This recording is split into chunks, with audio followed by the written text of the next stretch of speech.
Class 12 इतिहास की copy कैसे लिखेंगे बोर्ड परीक्षा में। आज के इस वीडियो में 100% सही तरीका आपको बताने वाले हैं कि कैसे लोग टॉपर अपना कॉपी लिखते हैं और 95 नंबर से ज़्यादा लेकर आते हैं। पूरा डिटेल में सब कुछ इस वीडियो में आपको बताने वाले हैं कि सही तरीके से इतिहास की कॉपी कैसे लिखते हैं। दोस्तों एक बात ध्यान रखिएगा, जो एग्जामिनर आपकी कॉपी चेक करता है ना तो कभी आपसे मिला है ना तो कभी आपको देखा है।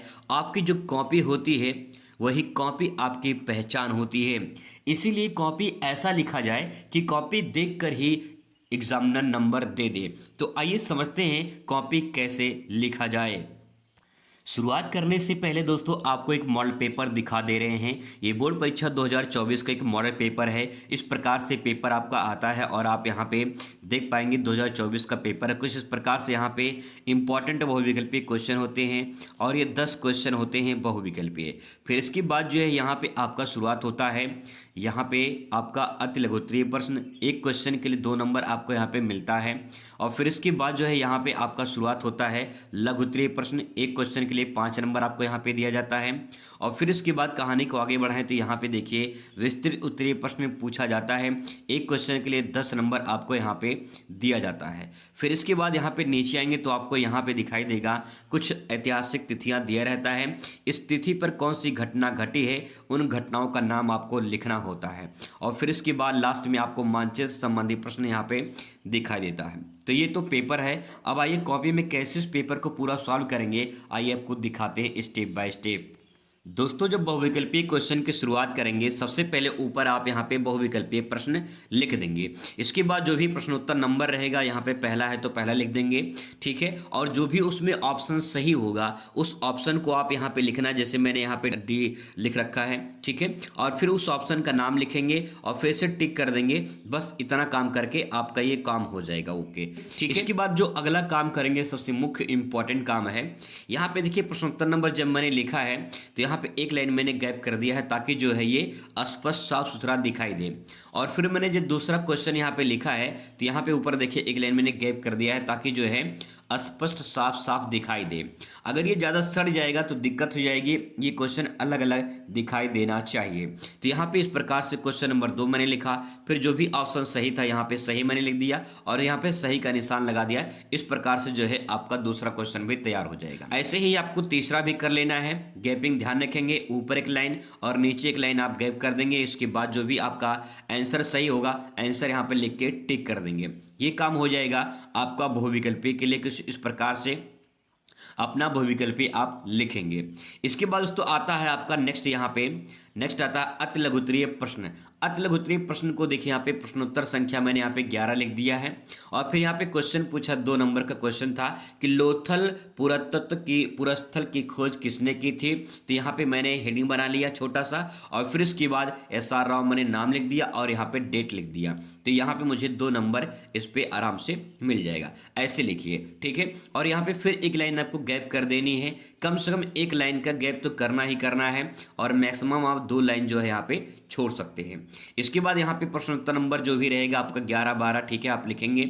इसके बाद देखिए क्वेश्चन पूछा था प्रयाग प्रशस्ति क्या है, तो मैंने यहाँ पे हेडिंग बना लिया है, ठीक है, इस प्रकार से। और यहाँ से मैंने लिखना स्टार्ट किया है कि प्रयाग प्रशस्ति, हरिशेन द्वारा रचित प्रयाग प्रशस्ति में हमें समुद्रगुप्त के दिग्विजय और उनकी महानता के संबंध का वर्णन मिलता है। इसे इलाहाबाद स्तंभ अभिलेख भी कहा जाता है। तो जो प्रयाग प्रशस्ति है उसे इलाहाबाद स्तंभ भी कहा जाता है, तो ये भी पूछ सकता है। तो इसमें सबसे सिंपल सी बात यह है कि हरिशेन द्वारा रचित है, दूसरा समुद्रगुप्त के विजय की कहानी इसमें बताई गई है, ठीक है। तो ये 2 पॉइंट है, इसको ध्यान रखेंगे। इस प्रकार से लिखेंगे भैया पूरा नंबर 2 नंबर आराम से मिल जाएगा। आगे बात करें वहीं पे नेक्स्ट जैसे क्वेश्चन है यहाँ पे कि प्रश्नोत्तर नंबर संख्या डाल देंगे। फिर इसके बाद 1857 के विद्रोह की शुरुआत कब हुई थी, तो यहाँ पे हेडिंग बना लेंगे पहले छोटा सा और फिर 10 मई 1857 को मेरठ से हुई थी। ये आपका हो जाएगा 2 नंबर आपको यहाँ मिल जाएगा।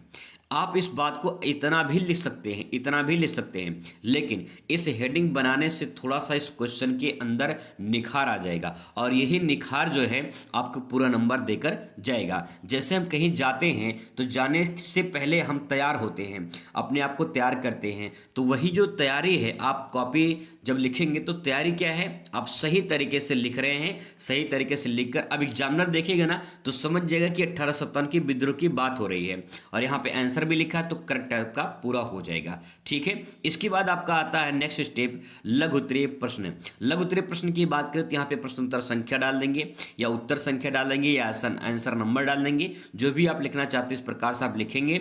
और फिर इसके बाद यहाँ पे जो भी आपका प्रश्न रहेगा हेडिंग आप पहले बना लीजिए। ठीक है, उसी क्वेश्चन से आपको हेडिंग बनानी है। और जैसे यहाँ पे क्वेश्चन था कि जैन धर्म और बौद्ध धर्म में क्या समानताएं हैं, तो दोनों धर्म क्या है, हेडिंग बना के पॉइंट वाइज आप यहाँ पे लिखेंगे। अब यहाँ पे जब लिखेंगे तो देखिए दोनों धर्म में मानवतावादी है, पहला पॉइंट हो जाएगा। दूसरा है दोनों ही कर्मवाद और पुनर्जन्मवाद में विश्वास करते हैं, दूसरा पॉइंट हो जाएगा। दोनों अहिंसा मूलक धर्म है, इस प्रकार से दोनों ये हो जाएगा।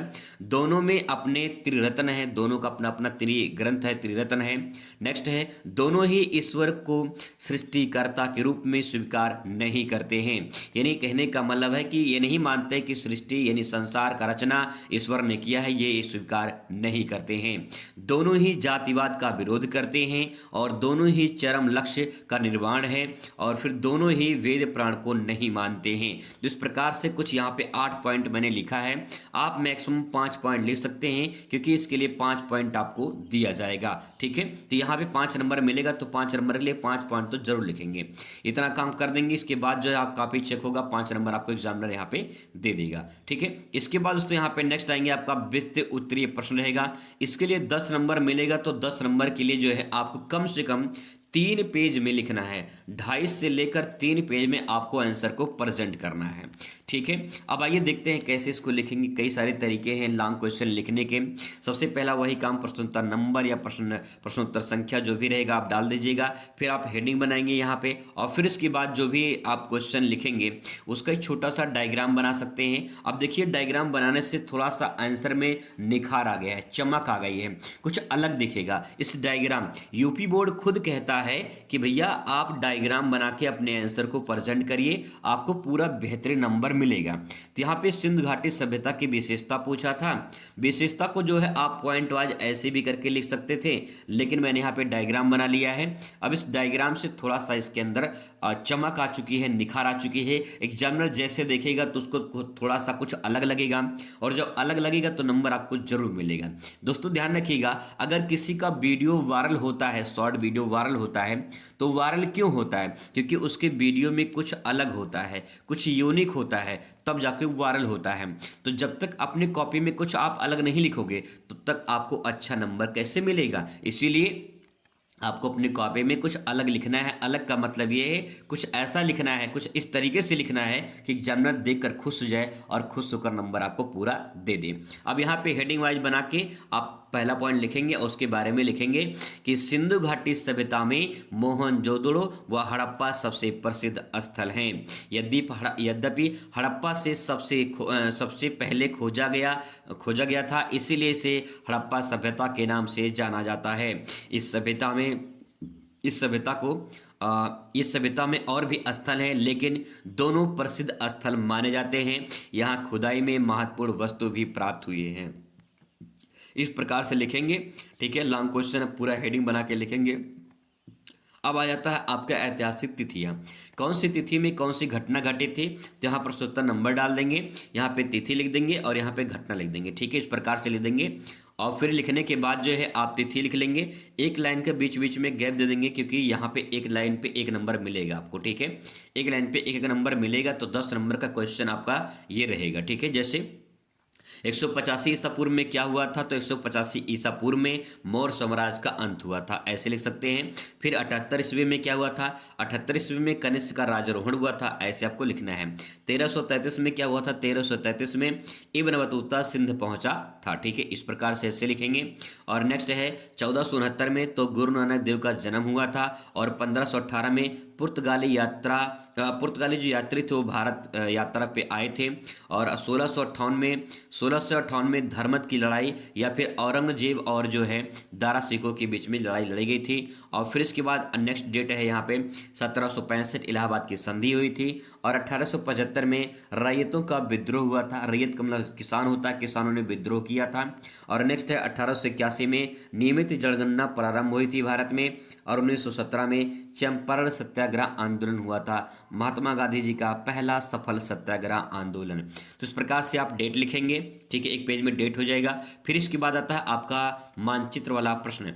मानचित्र में जब आपको मानचित्र एक मिलेगा, ठीक है, तो आपको जब मानचित्र मिलेगा तो कॉपी में लिखने की ज़रूरत आपको ये नहीं है, ठीक है। मैंने यहाँ पे मतलब कि जानबूझ के लिखा क्योंकि आप इसे समझ पाएँ। इसके बाद जो है आपको मानचित्र मिलेगा, जो भी क्वेश्चन पूछा जाएगा उस क्वेश्चन का आंसर आपको मानचित्र में भरना होगा। जैसे यहाँ पे सिंबल बनाएंगे, ठीक है, सिंबल बना के उसका नाम लिखेंगे और नाम लिख देंगे तो जो है 5 नाम आप भरेंगे तो 5 नंबर आपको यहाँ पे मिल जाएगा, ठीक है। यानी आपका ये 10 नंबर का मानचित्र रहेगा, ठीक है। यानी आपको 2 नंबर लिखने का मतलब 1 नंबर लिखने का सही जगह पे और सही लोकेशन दर्शाने का आपको 2 नंबर मिलेगा, ठीक है। यानी 10 नंबर का मानचित्र आपका ये रहेगा।